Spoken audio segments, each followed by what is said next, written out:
हळदीच्या पानातून निघणारा हा गरमागरम असा वाफाळलेला सुगंध आणि एकदम मऊ अशी पातोळी बघितल्याबरोबरच तोंडाला पाणी सुटतं. तर आज मी कोकणातील एक पारंपरिक रेसिपी म्हणजे पान पातोळ्या बनवते. करायला एकदम सोपी आहे आणि तुम्ही जर पहिल्यांदा जरी पातोळी बनवत असाल ना, तरी एकदम परफेक्ट अशी बनवून तयार होणार. नमस्कार, मी आरती आणि आरतीज किचनमध्ये तुमचं सगळ्यांचं खूप खूप मनापासून स्वागत. आज मी पान पातोळ्या बनवते. त्याच्यासाठी हळदीची पानं काढायला आलेले आहे. वर्षातून एकदा तरी ह्या हळदीच्या पानातल्या पातोळ्या खाल्ल्या पाहिजेत, कारण हळदीमध्ये खूप औषधी गुणधर्म असे असतात. तर इथे मी पहिल्यांदा हळदीची पानं काढून घेतेय. तर बागेमध्ये आमचं रान भरपूर वाढलेलं आहे आणि आता साफसफाईचं काम चालू झालेलं आहे बागेतलं. इथे मी हळदीची पानं काढून घेतलेली आहेत सगळी. ही हळदीची पानं जी आहेत ती आपल्याला स्वच्छ अशी धुवून घ्यायची आहेत. आता ही बाजूला ठेवून देते आणि आता इथे एक काकडी घेतलेली आहे. तर ही काकडीसुद्धा स्वच्छ अशी धुवून घेतली आहे आणि दोन्ही बाजूची ही टोकं आहेत ती काढून टाकायची. टोकं काढून झाल्यानंतर पहिल्यांदा चव घेऊन बघायची की काकडी कडू वगैरे असेल तर. बऱ्याच वेळा काय होतं, काकडी कडू असते आणि आपण तशीच वापरली जाते आणि त्यामुळे आपला पदार्थ पण खराब होतो. तर इथेच काकडीची सगळी सालं काढून घेतलेली आहेत वरची आणि आता इथे मी काकडीचे 2 भाग केलेले आहेत. अर्धा भाग किसून घेते इथे. काकडी किसायला थोडासा वेळ लागतो आणि मेहनत पण लागते. तर आता दुसरी पद्धत म्हणजे काय करायचं, अर्धा भाग मी बाजूला ठेवलेला आहे. ह्याचे तुकडे करून घेणार आहे. तर असे छोटे-छोटे तुकडे करून घ्यायचे आणि मिक्सरचं छोटं भांडं घ्यायचं. हे जे तुकडे आहेत ते आपल्याला मिक्सरच्या भांड्यामध्ये घालून घ्यायचे आहेत. आणि मिक्सर चालू बंद करत पूर्ण अशी बारीक करून घ्यायची काकडी. आणि मोठे-मोठे काकडीचे तुकडे राहता कामा नये. एकदम बारीक अशी झाली पाहिजे. हा जो कीस आहे ना, कीस घालून जे आपण पातोळ्या बनवतो त्याची चव खूप छान लागते. पण जर तुम्हाला वेळ नसेल तर तुम्ही अशा पद्धतीने मिक्सरच्या भांड्यामध्ये पण बारीक करू शकता काकड्या. आता इथे एक कढई घेतलेली आहे आणि कढईमध्ये 1 चमचाभर तूप घालून घेतलेला आहे. तुपावर अर्धा चमचा खसखस घातलेला आहे आणि तुपावर छान असं परतून घ्यायचा तो. त्याच्यानंतर इथे ड्रायफ्रुट्स घालून घेते. तर काजू आणि बदाम घेतलेले आहेत मी इथे. तुम्हाला जे आवडतील ते ड्रायफ्रुट्स तुम्ही वापरू शकता किंवा स्किप केलेत तरीही चालू शकतं. पण ड्रायफ्रुट्स घातल्यामुळे ना पातोळी खाताना आपल्याला जरा छान असं चवीला छान लागतात त्या. त्याच्यानंतर मी एक काकडी घेतलेली, त्याचा किस 1 वाटी झालेला आहे. तो आतमध्ये घालून घेतलाय. थोडंसं मिक्स करून घ्यायचं आणि जेवढा काकडीचा किस झालेला आहे ना, तेवढंच खोबरं घेतलेलं आहे. म्हणजे 1 वाटी एवढं खोबरं घेतलंय, ते आतमध्ये घालून घ्यायचं. त्याच्यानंतर गूळ पण मी इथे 1 वाटीच्याच प्रमाणामध्ये वापरलेला आहे. सगळे जिन्नस समप्रमाणामध्ये इथे घेतलेले आहेत. तर आता सगळं मिक्स करून घ्यायचं आणि गूळ आपल्याला पूर्ण वितळवून घ्यायचं आहे. इथे गूळ सगळं वितळलेलं आहे आणि मिश्रण मस्तपैकी गरम-गरम असं झालेलं आहे हे. तर असं हे गरम-गरम मिश्रण असताना आतमध्ये आपल्याला तांदळाचं पीठ घालून घ्यायचं आहे. तर 1 वाटी एवढं प्रमाणामध्ये मी तांदळाचं पीठ घेतलेलं आहे. पण आपल्याला आतमध्ये थोडं-थोडं करून पीठ घालायचं आहे. सगळं एकदम पीठ घालायचं नाही. तर इथे मी पहिल्यांदा 2-3 चमचे पीठ घालून घेतलं आहे आणि व्यवस्थित असं हे मिक्स करून घेते. त्याच्यानंतर पुन्हा एकदा थोडंसं पीठ घालायचं आणि मिक्स करून घ्यायचं. म्हणजे गूळ आणि काकडीला जे पाणी सुटलेलं आहे ना, त्या पाण्यामध्ये जेवढं मावेल एवढंच पीठ आपल्याला वापरायचं आहे. त्यामुळे थोड्या-थोड्या प्रमाणामध्ये घालायचं. तर इथे मला एकूण ना पाऊण वाटीपेक्षा थोडंसं जास्त असं पीठ लागलेलं आहे. थोडं पीठ राहिलं आहे ते मी बाजूला ठेवून देते.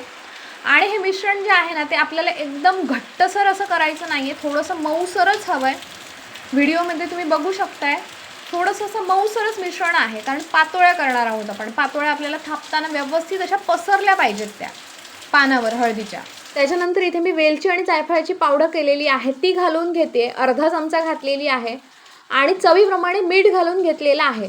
गोडाच्या पदार्थामध्ये थोडंसं मीठ घातलं की अळणी लागत नाही, छान अशी चव येते. मिश्रण आता व्यवस्थित असं मिक्स करून घेते. आणि मुख्य म्हणजे काय करायचं, आपण पीठ ज्यावेळी घालतो ना, तांदळाचं पीठ या मिश्रणामध्ये घालतो ना, त्यावेळी गॅस एकदम बारीक ठेवायचा आहे. आणि आता झाकण ठेवून 2 मिनटं बारीक गॅसवर हे असंच ठेवून द्यायचं. त्याच्यानंतर 2 मिनटानंतर गॅस बंद करायचा आणि पुन्हा झाकण ठेवून 5 मिनटं हे असंच राहू द्यायचं. म्हणजे ते छान असं पीठ शिजलं जातं आतमध्ये. इथे आता हे बऱ्यापैकी मिश्रण थंड झालेलं आहे. वरचं झाकण काढून घेतलंय आणि आपल्याला व्यवस्थित असं हाताला सोसेल ना एवढं थंड करून घ्यायचं आहे. म्हणजे मिश्रण जे आहे ना व्यवस्थित असं थंड झालं पाहिजे, म्हणजे आपण हाताने मळू शकतो ते. तर इथे मस्त थंड झालेलं आहे. ते इथे एका भांड्यामध्ये काढून घेते आणि हाताला पाणी लावायचं आणि व्यवस्थित असं हे एकदम मळून घ्यायचं. म्हणजे सगळं मिश्रण व्यवस्थित असं एकजीव करून घ्यायचं हे. तर इथे असा छान असा गोळा तयार झालेला आहे आणि पाणी लावल्यामुळे हाताला अजिबात चिकटत नाही आणि थोडंसं पातळसरच गोळा आहे हा. आता इथे हळदीचं पान घेतलेलं आहे आणि हळदीच्या पानाची दोन्ही टोकं कापून घ्यायची आहेत. आणि इथे आता हळदीच्या पानाला ना मी पाणी लावून घेते. तुम्हाला आवडत असेल तूप लावलत किंवा तेल लावलत तरीही चालू शकतं. पण मी इथे पाण्यावरच आज पातोळ्या बनवणार आहे.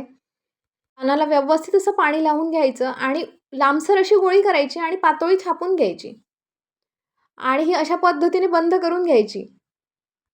ही पातोळी जी आहे त्याच्यामध्ये सारण वगैरे काही बनवायची गरज लागत नाही. पटापट अशी बनवून तयार होते त्यामुळे आणि चव तर अप्रतिम येते. तर इथे व्यवस्थित अशी बंद करून घेतलेली आहे. आपण एकतर अशी ही उभ्या पद्धतीने ही पातोळी करू शकतो किंवा दुसरी पद्धत मी तुम्हाला आता दाखवते आहे. तर मी इथे एक पान घेतलेलं आहे आणि पानाला मधून फोल्ड करायचं आहे. अशा पद्धतीने. पानाला पूर्ण पाणी लावून घ्यायचं आणि फक्त अर्धा जो भाग आहे, त्या अर्ध्या भागावरच आपल्याला ही पातोळी थापून घ्यायची आहे. अशा पद्धतीने हे अर्ध्याच भागावर थापून घेतलेली आहे आणि हे जे उरलेला भाग आहे पानाचा, तो त्याच्यावर फोल्ड करायचा. अशा पद्धतीने. आणि व्यवस्थित असं हे दाबून घ्यायचं आहे मिश्रण. वरचं हे टोक आहे ना, हे कापून टाकते मी आणि बघा अशी छान पातोळी तयार झालेली आहे. तर इथे एका भांड्यामध्ये एक तांब्याभर पाणी घातलेलं आहे आणि त्याच्यावर एक स्टँड ठेवते आणि त्याच्यावर इथे एक अशी चाळण ठेवलेली आहे आणि त्याच्यामध्ये ह्या पातोळ्या सगळ्या अशा मांडून घ्यायच्या आहेत व्यवस्थित अशा. ह्या वाफवून घ्यायच्या आहेत. ज्या पातोळ्या आहेत त्या व्यवस्थित लावून वर झाकण ठेवून व्यवस्थित असं बंद करून घ्यायचं. व्यवस्थित वाफ येईपर्यंत आपल्याला ह्या शिजवून घ्यायच्या आहेत. 10 ते 12 मिनिटं लागतात पूर्ण ह्या पातोळ्या शिजायला. पानाचा रंग जो आहे ना, तो चेंज झाला पाहिजे आणि पान एकदम मऊ असं होतं हे, छान अशा शिजल्या पातोळ्या की. तर इथे पातोळ्या मस्तपैकी शिजलेल्या आहेत. मी बाहेर काढून थोड्या थंड करून घेते आहे. म्हणजे थंड झाल्या ना, की पटापट उचलल्या जातात त्या.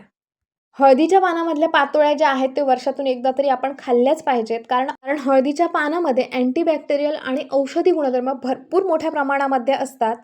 आणि ज्यावेळी आपण पातोळी वाफवतो ना, तेव्हा पानामध्ये असलेले औषधी गुणधर्म त्या पदार्थामध्ये मिसळतात. आणि हळदीच्या पानामुळे आपली रोगप्रतिकार शक्तीसुद्धा वाढते. आणि ह्या अशा पातोळ्या, पानपातोळ्या ज्या आहेत ना, त्या बनवायला एकदम सोप्या आहेत. जास्त वेळ लागत नाही. पटापट बनवून तयार होतात. तर आजचा व्हिडिओ माझा तुम्हाला कसा वाटला मला नक्की कमेंट करून सांगा आणि असाच मस्त मस्त खावा, सुशेगात राहा. माझ्या व्हिडिओ लाईक आणि शेअर करा आणि माझ्या चॅनलला सबस्क्राईब करा. Thank you.